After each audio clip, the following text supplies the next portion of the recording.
kita akan mengangkat salah satu tema mengenai kajian akhir zaman, ya. Dan tema ini berkenaan dengan zuhur Al-Mahdi, hadirnya Al-Mahdi, ya.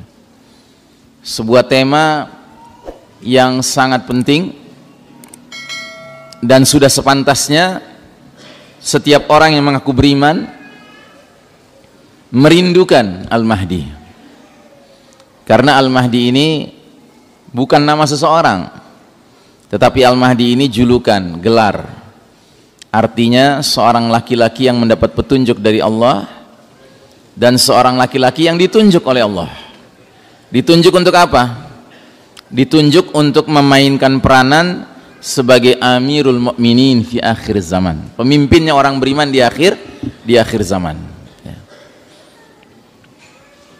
Kehadiran Al-Mahdi akan menjadi peristiwa yang sangat penting karena dia akan menandai sebuah perubahan dan perpindahan babak perjalanan umat Islam dari situasi yang sebelumnya penuh dengan kezaliman dan kesewenang-wenangan menjadi situasi yang penuh dengan keadilan dan kejujuran.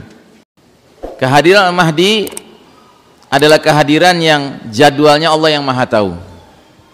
Namun berdasarkan berbagai hadis-hadis yang Nabi sallallahu alaihi wasallam sampaikan kepada kita, maka kita diberikan tanda-tanda.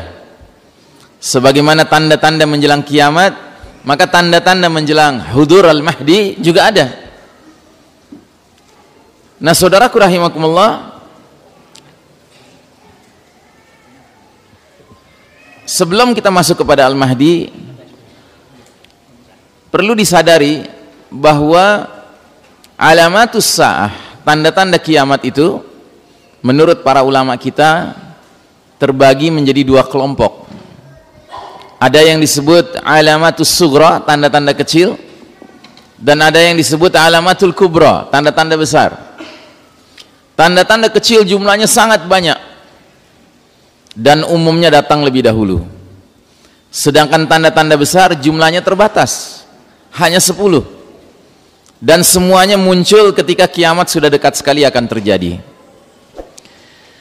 Kalau kita pelajari hadis-hadis tentang tanda-tanda besar, maka tidak ada yang menyebutkan bahwa Al-Mahdi min alamatil kubra, termasuk tanda besar.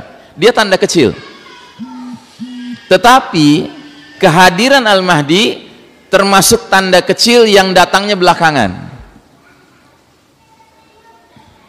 Jadi kehadiran Al-Mahdi ketika tanda-tanda besar sudah mulai bermunculan, di sela-selanya terjadilah zuhur Al-Mahdi, kehadiran Al-Mahdi. Makanya dalam sebuah hadis dikatakan, sekiranya umur dunia ini tinggal sehari, Allah akan panjangkan hari itu sehingga Allah utus Al-Mahdi. Nah, jadi kemunculan Al-Mahdi itu di ujung perjalanan umur umat Islam ini, yang berarti ketika tanda-tanda besar sudah mulai bermunculan. Nah, saudaraku rahimakumullah, alhamdulillah sudah muncul ya, sudah zuhur ya. Alhamdulillah. Jadi ini hadis tentang 10 tanda besar menjelang kiamat. Kalau kita lihat tidak ada penyebutan Al-Mahdi. Yang ada adalah dukhan, kabut asap menyelimuti planet bumi kita ini selama 40 hari 40 malam, kata Nabi kita. Kemudian ada Dajjal, sosok penebar fitnah yang paling dahsyat sepanjang sejarah Bani Adam. Kemudian ada Dabbatul Ard, binatang melata keluar dari perut bumi untuk memberi tanda siapa orang beriman, siapa orang kafir. Kemudian ada Tulu isyamsi min maghribiha, terbitnya matahari dari tempat terbenamnya, tanda kalau pintu taubat sudah tertutup. Kemudian ada nuzul Isa ibnu Maryam alaihissalam, turunnya Isa alaihissalam. Ini termasuk tanda besar. Dan tanda besar ini kalau kita sudah mengerti ilmunya, dapat kita jadikan sarana berdakwah kepada orang Nasrani. Karena orang Nasrani juga meyakini di akhir zaman akan turun dari langit sosok yang mereka sebut Yesus Kristus, ya. Kita nyebutnya Isa al-Masih Ibnu Maryam alaihissalam, mereka menyebutnya Yesus Kristus. Dan kita nanti akan menyaksikan turunnya Isa alaihissalam. Ternyata tidak mencari gereja, dia masuk ke masjid, dia sholat subuh berjamaah dengan kaum muslimin, yang pada saat itu imam sholatnya adalah Al-Mahdi. Masya Allah, ya. Dan Isa alaihissalam nanti akan mengajak semua orang kafir termasuk ahli kitab Yahudi Nasrani memeluk agama Nabi akhir zaman, agama Islam ini. Bahkan dalam hadis sahih dikatakan Isa alaihissalam kalau sudah turun nanti dari langit, dia hanya menawarkan dua pilihan kepada orang kafir dan ahli kitab. Pilihan pertama, aslim taslam, masuk Islamlah engkau, niscaya engkau akan selamat dunia dan akhirat. Kalau nggak mau, diapakan sama Isa alaihissalam? Ya, diselesaikan. Loh, kok ngeri gitu Ustadz? Bukankah Isa alaihissalam itu digambarkan sosoknya santun? Iya memang. Cuman masalahnya adalah bukan masalah kesantunan di sini. Masalahnya turunnya Isa alaihissalam termasuk tanda kalau dunia sudah memasuki injury time. Dunia sudah mau berakhir. Waktu sudah tinggal sedikit. Adalah keterlaluan kalau orang kafir Yahudi Nasrani masih tetap ngeyel ketika Isa alaihissalam sudah turun. Karenanya cuma dikasih dua pilihan, atau masuk Islam atau mati. Dan akan ada nanti orang-orang kafir Yahudi Nasrani yang masuk Islam tidak mau, tapi mati lebih gak mau lagi. Akhirnya apa? Masuk Islam dengan terpaksa. Sampai kapan? Sampai Isa alaihissalam wafat, mereka murtad lagi. Dan ketika sedang seru-serunya murtad, tiba-tiba matahari terbit dari barat. Mereka ingin mengucapkan dua kalimat syahadat lagi, kata orang Padang, talambe, too late, tidak diterima, pintu tobat sudah ditutup, ya. Walaupun ada juga yang awal mulanya masuk Islam terpaksa, tetapi lama kelamaan benar-benar beriman, ya. Beruntunglah dia. Nah, kemudian ada Ya'juj wa Ma'juj, dua umat yang dikurung di balik radem, sumbatan atau dinding yang dibuat oleh Zulkarnain ribuan tahun yang lalu. Dinding itu runtuh, kemudian mereka keluar dalam jumlah yang fantastis. Melakukan apa? Melakukan fasad, kerusakan di muka bumi ini. Kemudian nomor 789 ada thalathata khusufin, tiga pembenaman bumi, satu di timur, satu di barat, satu di Jazirah Arab. Dan yang ke-10, api keluar dari Yaman menggiring manusia ke tempat mereka berkumpul untuk mengalami dahsyatnya peristiwa kiamat, ya. Ada disebut Al-Mahdi dari 10 tanda itu ada? Tidak ada, ya. Tidak ada penyebutan Al-Mahdi. Karenanya Al-Mahdi bukan tanda besar, dia tanda kecil. Namun kemunculannya, kehadirannya ketika tanda-tanda besar sudah mulai bermunculan. Nah, saudaraku rahimakumullah, para ulama mempunyai perbedaan pendapat mengenai kronologi, mengenai urutan 10 tanda besar ini. Jadi mereka mengatakan bahwa hadis-hadis tentang 10 tanda besar yang diuraikan Nabi SAW tidak otomatis menyebutkan urutannya, sehingga terjadi perbedaan pendapat di kalangan ulama mengenai urutannya. Yang mereka sepakati hanya satu, bahwa tanda nomor 10 dalam hadis ini, api keluar dari Yaman menggiring manusia ke tempat berkumpul untuk mengalami dahsyatnya kiamat, adalah tanda besar yang paling akhir. Itu disepakati.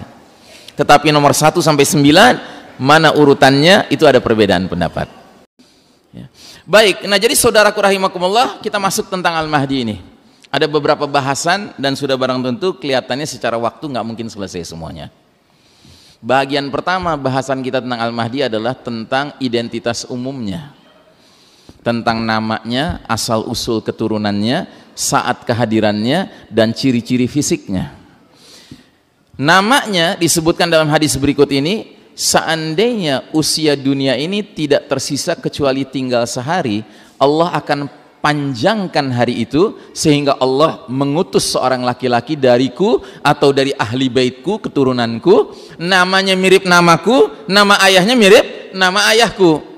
Makanya para ulama mengatakan Al-Mahdi itu namanya kurang lebih Muhammad bin Abdullah atau Ahmad bin Abdullah, begitu. Yang kedua, Asal usul keturunannya apa?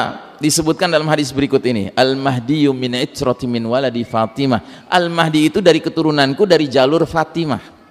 Fatimah itu dinikahi oleh sahabat namanya Ali bin Abi Thalib. Dari Ali dan Fatimah Nabi dapat 2 cucu laki-laki namanya Hasan dan Husain.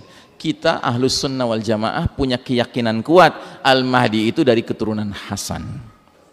Beda dengan kaum Syiah, mereka meyakini dari keturunan Husain. Kenapa? Karena Syiah itu agama yang mirip kayak agama Yahudi. Dia agama ras, Pak.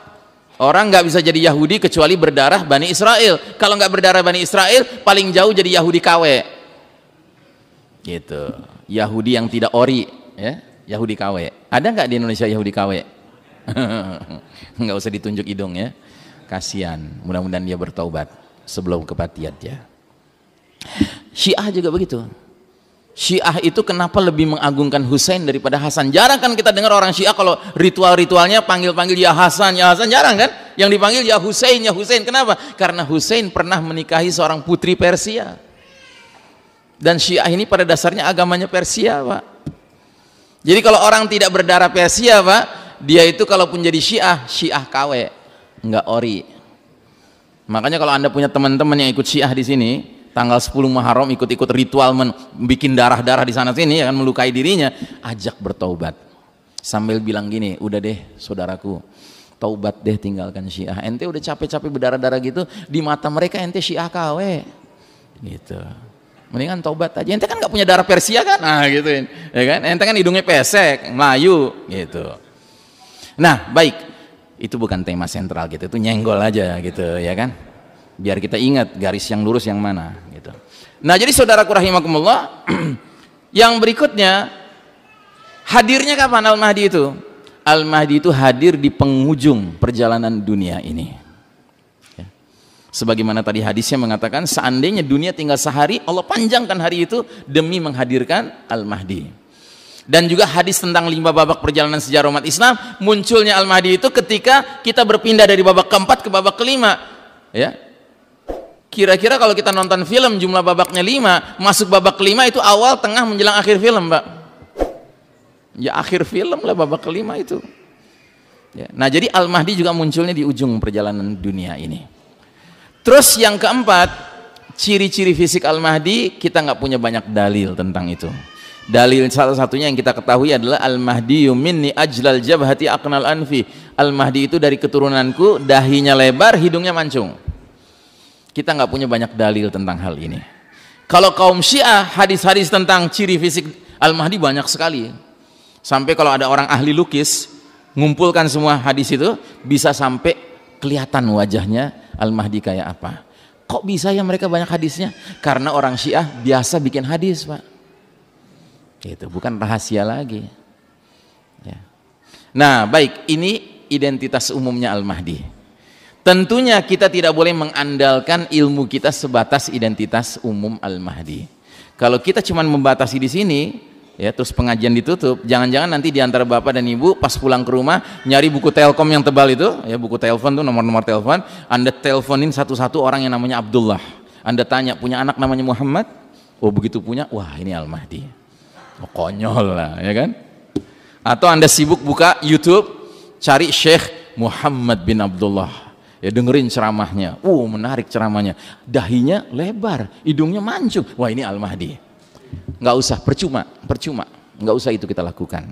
Kenapa? Karena jangankan kita, Pak, Al-Mahdi saja nggak tahu dirinya Al-Mahdi. Bagaimana lagi kita bisa tahu ya. Kenapa Allah bikin skenario Al-Mahdi itu nggak tahu dirinya Al-Mahdi? Karena kalau Al-Mahdi tahu dirinya Al-Mahdi, tentu orang lain juga tahu. Kalau orang lain tahu Al-Mahdi yang mana, tentu musuh Islam juga tahu. Kalau musuh Islam jauh-jauh hari sudah tahu Al-Mahdi yang mana, diapakan, Pak? Dibunuh ya. Jadi Allah punya cara untuk membuat Al-Mahdi itu terpelihara. Makanya nanti Al-Mahdi itu pertama kali dibaiat oleh sejumlah orang yang kata Nabi mirip jumlah pasukan perang Badar, 313 orang, yang mereka semua sepakat, inilah laki-laki yang kita cari-cari itu. Inilah laki-laki yang akan jadi pemimpin umat Islam di akhir zaman, yang akan meredakan fitnah-fitnah yang sekarang terjadi. Mereka minta kepada laki-laki ini, ulurkan tanganmu biar kami baiat engkau. laki-laki ini menolak dengan keras. Kenapa dia menolak dengan keras? Pertama, karena Al-Mahdi adalah orang beriman yang sejati imannya, Pak. Orang beriman yang sejati imannya selalu ingat hadis Nabi yang berbunyi, al-imaratu fitnatun fid dunya wa nadamatun wa khizyun fil akhirah. Posisi jabatan kepemimpinan itu merupakan potensi fitnah di dunia dan potensi penyesalan dan kehinaan di akhirat nanti. Jadi dia gak punya ambisi kepemimpinan Al-Mahdi itu. Gak seperti kebanyakan orang zaman sekarang, Pak. Gak layak mimpin, wajahnya muncul di semua pojok-pojok jalanan, Pak. Gitu. Kita yang terpaksa ngelihat wajahnya gitu loh. Ya kan? Bukan dianya yang kepaksa jadi pemimpin, kitanya yang kepaksa ngelihat dia. Sampai temehek-mehek kata orang Betawi. Gitu. Itu satu alasannya. Alasan kedua, kenapa Al-Mahdi mesti dibaiat paksa? Karena Al-Mahdi nggak tahu dirinya Al-Mahdi. Dia nggak tahu. Terus gimana 313 orang ini tahu? Ya itulah, Allah punya skenario menanamkan taufik ke dalam hati mereka untuk bersepakat inilah laki-laki yang ditunjuk Allah. Ya. Makanya skenario pembaiatan Al-Mahdi nggak bisa dibikin film pura-puranya, pencitraan itu nggak bisa. Nggak ada pencitraan pembaiatan Al-Mahdi. Dia pasti bentuk natural, alamiah gitu. Nggak bisa dikarang-karang. Ya kayak dulu kan tahun 1981 ada siapa namanya Juhaimah ya. Juhaimah yang pakai senjata masuk dengan beberapa orang lainnya, terus kemudian mengatakan inilah Al-Mahdi, dia tunjuk seorang laki-laki namanya Muhammad Abdullah Al-Kutaibi. Terus dibaiat, ya kan? Nah ternyata setelah pembaiatan itu nggak ada pasukan yang ngejar-ngejar dari arah Syam. Padahal kan begitu riwayatnya mengatakan setelah Al-Mahdi dibaiat ada pasukan dari Syam mengejar-ngejar, tiba-tiba antara Mekah dan Madinah pasukan ini dibenamkan Allah ke dalam bumi. Nggak ada itu. Makanya akhirnya tentara-tentara dan polisi Saudi masuk ke dalam ngerangsek. Tadinya mereka khawatir juga jangan-jangan ini benar-benar Al-Mahdi. Tapi karena nggak ada setelah itu berita pasukan tenggelam, ya kan? Maka akhirnya diringkus mereka. Jadi ini nggak bisa dibikin skenarionya, Pak. Nggak bisa. Ini sepenuhnya skenario Allah Subhanahu Wa Taala.